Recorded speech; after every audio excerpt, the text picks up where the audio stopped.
Boa noite, Abel. João Quer, do Verdazo. Desde o começo da temporada, a gente tinha visto o Palmeiras por muitos jogos seguidos com a mesma formação, que era um 4-3-3 ou um 4-2-3-1.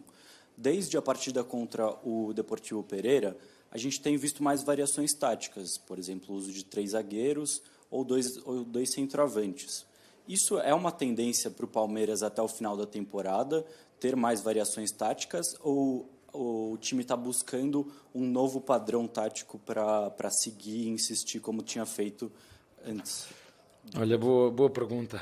Eu gosto dessas perguntas. A nossa base, a nossa casa de partida, o nosso sistema base é o 4-2-3-1. E depois tem essas variações todas, como tu vês. Depois é quase como um camaleão. Umas vezes fazemos saída a 3 com 3 zagueiros, outras vezes fazemos saída a 3 com um lateral. Hoje fizemos no início saída a 3 com o Rocha abaixo. A meio da segunda parte, nos últimos 15 minutos, invertemos. Foi com o Piquerez, Luan Gomes e foi o Rocha a dar. Mas nós fazemos isso não no início, e quando eu cheguei eu mantive a equipa com os comportamentos que já trazia com o treinador anterior, que foi com o Andrei, porque achei que a equipa estava bem e que não era preciso estar a mudar naquele momento. Mas depois, conforme nós fomos trabalhando em cima da equipa, nos últimos 2 anos e meio, vai fazer 3 agora, é uma das nossas características, sinceramente. Nós somos uma equipa que quer atacar, quer defender com alguma variabilidade, mas pronto, às vezes é uma forma de nós tentarmos enganar o adversário. Hoje o adversário, eu disse aos meus jogadores que ia ser um jogo muito parecido com o Cruzeiro, não precisava de ser igual. Eu sei o que é afrontar treinadores portugueses. Era uma equipa que estava muito bem organizada, fechou-se muito bem, vinha de 8 jogos sem perder. Mas o mais importante é que bem no finzinho conseguimos, o Breno deu-nos os 3 pontos mais uma vez. É um jogador que tem golo dentro dele. Isso é que foi o mais importante, sinceramente. Mas obrigado pela pergunta. Abel, você teve uma participação muito importante no final do jogo. Você usou a sua liderança para acalmar a torcida. Na sua avaliação, faltou um pouco de cabeça fria para o Breno Lopes? Olha, em primeiro dizer-vos que nós precisamos dos nossos torcedores sempre. E quando estamos todos juntos, como foi hoje, a apoiar, porque nós precisamos deles. Os torcedores sabem que nós temos um elenco bem curto e, infelizmente, agora com a lesão do Dudu, menos um jogador. E nós precisamos deles todos e precisamos muito que os nossos torcedores nos ajudem. A segunda, dizer que o primeiro a cometer erros aqui sou eu. Já fui expulso, não sei, mas vocês gostam de fazer contas ao ano que eu aqui estou, mas há algumas. Por muitas vezes não controlar as minhas emoções. Se bem que eu acho que agora está bem diferente, estou bem melhor nesse aspecto, mas isso faz parte do futebol, as emoções. E isso é que para mim é que é o mais importante, é o apoio dos nossos torcedores, percebermos que eu sou o primeiro que posso cometer um erro, eu próprio às vezes perco o controle das minhas emoções, mas nós precisamos dos nossos jogadores todos. Como disse, temos um elenco muito curto e precisamos, acima de tudo, de estarmos cada vez mais unidos aqui em casa. E nós, sem os nossos torcedores, já disse várias vezes, os nossos torcedores são a alma desta equipa, é para eles que nós corremos, é para eles que nós jogamos para fazer golos, como foi hoje até o último segundo. Valeu a pena pagar o bilhete hoje, para esta emoção. Vocês querem emoções? Foi emoção até o último segundo. Valeu a pena o dinheiro que pagaram para ver o golo no último segundo. E precisamos da ajuda deles. E como te disse, eu sou o primeiro a errar e o importante é que o Breno fez o golo da vitória, que era isso que nós precisávamos, e já disse isso, vocês sabem, não é um jogador que tem jogado quanto queria, mas é um jogador que tem o seu nome marcado aqui na história do clube, e é um jogador que eu confio, que eu gosto, e que é uma coisa que tem, é golo. Golo. E nem é a primeira, nem a segunda, nem a terceira, nem a quarta. Faço-vos esse desafio. Contem a quantidade de golos que ele fez em 5 ou 10 minutos que eu só o meto. Isso para nós é que é o mais importante. Abel, boa noite. Queria que você falasse, a respeito desse fim de data FIFA, onde o Palmeiras ficou praticamente 12 dias sem entrar em campo. Em qual nível retornaram seus jogadores? E também uma comparação com a última data FIFA, onde o Palmeiras encavalou vários jogos em sequência. Agora você teve o jogo de hoje, só joga na quinta-feira contra o Grêmio e tem mais uma semana limpa até o jogo contra o Boca Juniors. Queria que você falasse também sobre a diferença desse período em comparação à última data FIFA. Olha, nós vínhamos de 2 meses com jogos atrás de jogos. É extenuante para todos, é extenuante para o treinador, é extenuante para os jogadores, é extenuante para os árbitros, inúmeras lesões. Portanto, estas paragens, na minha opinião, são benéficas por 2 motivos. Para quem tem muito jogo, para nós conseguirmos recuperar algumas mazelas, algumas lesões, dar ritmo aos jogadores que têm jogado menos. A verdade é que, por exemplo, nós só tivemos o elenco todo junto ontem, só ontem que eu tive os 4 da seleção, sendo que um chegou doente. E, portanto, nós precisamos da máquina toda. Eu gostava de ter treinado com os jogadores todos e é sempre difícil quando nós voltamos outra vez. Mas é difícil para nós, é difícil para o Corinthians, é para o São Paulo, para o Botafogo. É sempre difícil quando vimos de uma paragem. Se é verdade que, por um lado, a parte mental nós desligamos um bocadinho, mas é importante que isso aconteça até para prevenir. Vocês têm o centroavante da seleção brasileira que ainda agora falou de problemas psicológicos, vocês não querem saber, vocês não sabem, mas eles existem. E para mim um jogador que mentalmente não está bem, está lesionado, é uma lesão. Um jogador que tem problemas mentais ou porque está em problemas em casa, é um jogador lesionado. E é fundamental às vezes estes períodos para nós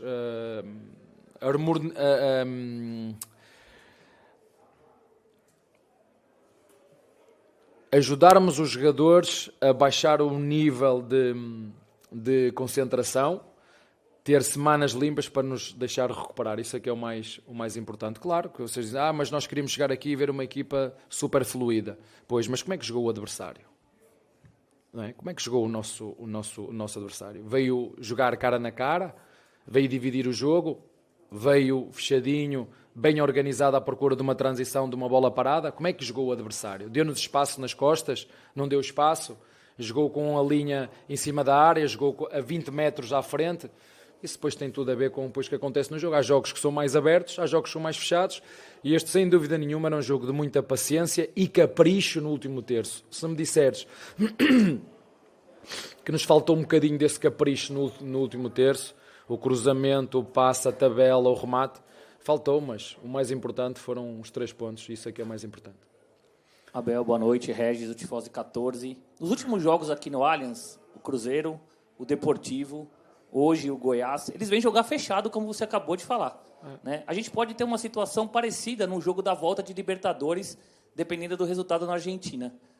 O que fazer? Cruzar a bola, que nem o Palmeiras está fazendo nesses últimos jogos, não está adiantando. O que fazer se a gente precisar do resultado contra o Boca Juniors na Libertadores? Eu faço um desafio a vocês. Digam-me como é que se faz mais golos aqui no Brasil. Vejam como é que se faz, vocês que só gostam das estatísticas. Vejam como é que se faz mais gols aqui no Brasil. Se é propor jogo, se é no ataque posicional, vocês chamam aqui propor jogo, não é? Façam as contas. No Brasil, toda a gente fala no propor jogo. Mas aqui no Brasil, no Campeonato Brasileiro, como é que se faz mais golos? É de cruzamento? É de transição ofensiva? É de bola parada? É de ataque posicional? Como é que é? Vejam como é que se faz. Porque às vezes andamos todos aqui a tirar areia para os olhos aos torcedores. É como é que se faz? Não sou eu que digo, é olhar para os números, que os números também falam muito. Em relação à Libertadores, é um jogo de cada vez. Temos outros jogos à frente, são estes jogos que nos vão preparar para a Libertadores. E depois é perceber quem são...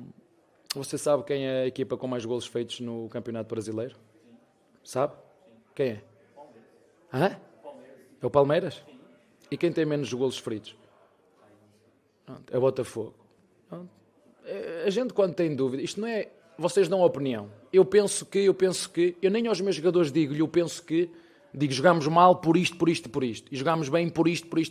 Eu não dou opiniões aos meus jogadores. Eu falo de factos.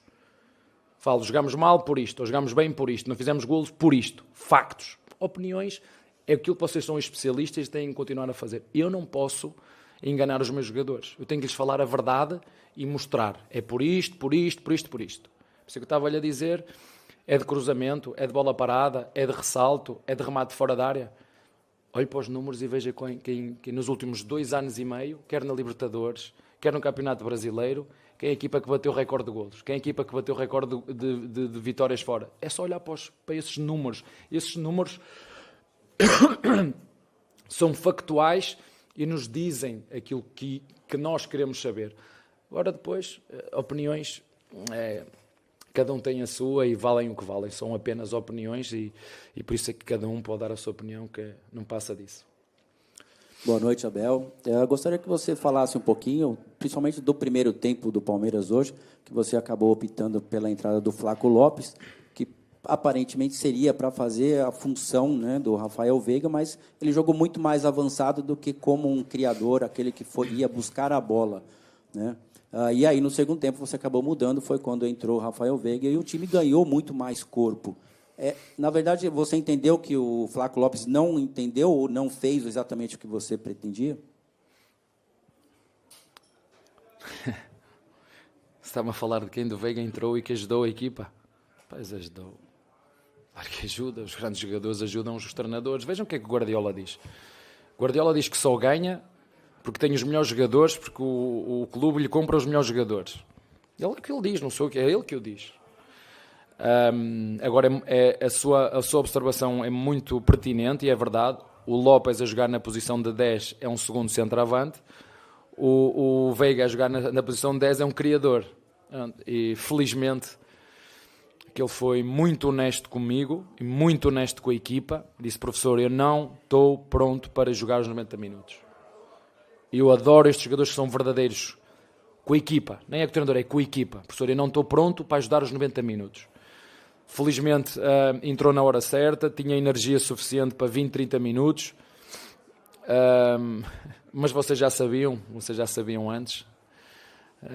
Nós temos um amigo aqui da jornalista, um amigo de jornalistas que trabalha aqui dentro do Palmeiras e que passa todas as informações, mas para mim dá-me igual, porque eu já escrevi um livro onde disse tudo o que tinha, sobre o que é que eu fazia, portanto, ter alguém dentro do Palmeiras que diga tudo o que se passa também é igual ao litro. Portanto, vocês já sabiam que ele só tinha para 30, até isso tinha 30 minutos, que estava doente, tudo, não é?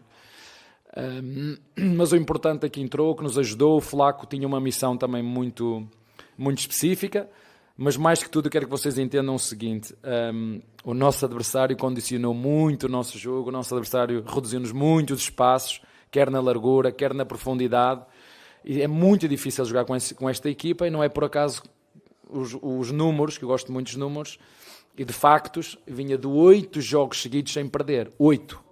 Não foi só com o Palmeiras. E hoje perdeu 8 jogos seguidos. E foi mesmo no último, né? Bem no finzinho. Eu também digo aos jogadores, o jogo só acaba quando termina. E o mais importante é que o Breno hoje deu-nos mais 3 pontos. Os nossos torcedores podem ir embora contentes. O treinador vai dormir melhor hoje, seguramente. E a cara de quem ganha nunca é igual à cara de quem perde. Abel, tudo bem? A gente tem visto nos últimos jogos você tentando buscar soluções para esse ataque do Palmeiras, o Arthur tentando se encontrar ali na esquerda, o Mike um pouco à frente, função que já fez em outras oportunidades com você. Desde a lesão do Dudu, tem causado uma dor de cabeça, uma das maiores dores de cabeça para você nesses últimos tempos? Tem te deixado, talvez, noites sem dormir para poder achar uma solução para esse ataque do Palmeiras sem o Dudu, que era tão importante? Claro que o Dudu era importante. Noites sem dormir não, porque eu dou o melhor que sei que posso para o Palmeiras, e quando eu faço tudo o que eu sei que eu posso, eu tenho que dormir descansado. Agora, a minha rica mãezinha, quando fala comigo pelo telefone, está sempre a dizer: estás cheio de barba branca, filho. Estão aqui ao lado, já estão a começar a nascer cabelos brancos. De lado, cada vez que eu falo comigo, estão maiores. Disse, o futebol brasileiro tem disto. Deixa marcas. E esta é uma delas, é o número de cabelos brancos que eles têm nascido, mas a minha função também é essa, é encontrar soluções dentro do clube, é olhar para os recursos que nós temos, é jogar com laterais a ponta, com pontas a laterais, é dar oportunidade aos moleques para jogar. Ainda hoje quem entrou muito bem, nós precisamos disso, precisamos de jogadores que entrem e que nos ajudem. O Rios entrou bem, o Veiga entrou muito bem, o Hendrick também, o moleque, o Kevin, está a ser preparado para isto aos pouquinhos, acho que também entrou muito bem. E o Breno, como te disse, deu-nos os 3 pontos, mas